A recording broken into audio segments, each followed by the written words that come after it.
Ang may bahay ng ating bukal pala, Miss Jessica Luzon, ang mga kasama ko, mga konsehal natin, at ang mga aspirant councilors, syempre, mga kasama ko. At syempre po, nakita niyo naman, nagstay sa atin kanina pa to. Nagstay talaga siya. Hindi siya umalis. Ang ating kapitan, ang future congressman. Palakpakan natin, Congressman Tom Hernandez.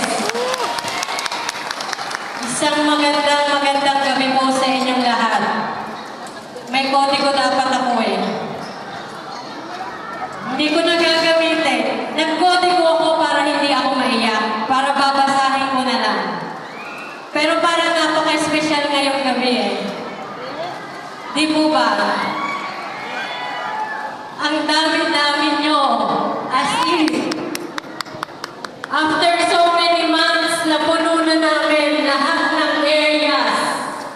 After so many months na naghagilap kami ng mga officers, eto na. Isang gabi nag-text sa akin si King, Ma'am, kumpleto na po lahat ng areas. Palakpakan po natin ang ating mga sarili. At syempre po, napaka-espesyal para sa akin. Napaka-nostalgic kasi andyan po, suportado tayo ng ating gobernadora. Andyan po ang ating kapitan, future congressman, andyan po at ang mga konsehal. Ang mga aspirant councilors nandito rin po. Suportado nila ang Montalban Ladies Association. Nagsimula lang sa isang pangarap, naging samahan, ngayon naging parang pamilya tayo. Di po ba? 29 years. And nakaka-proud lang po. Nakaka-proud na nandyan pa rin kayong lahat. Na nang pinatawag kayo ngayong gabi, talagang kinulang pa tayo ng mga sasakyan. Pati mga taga-bundok nandyan, bumaba. Sobra.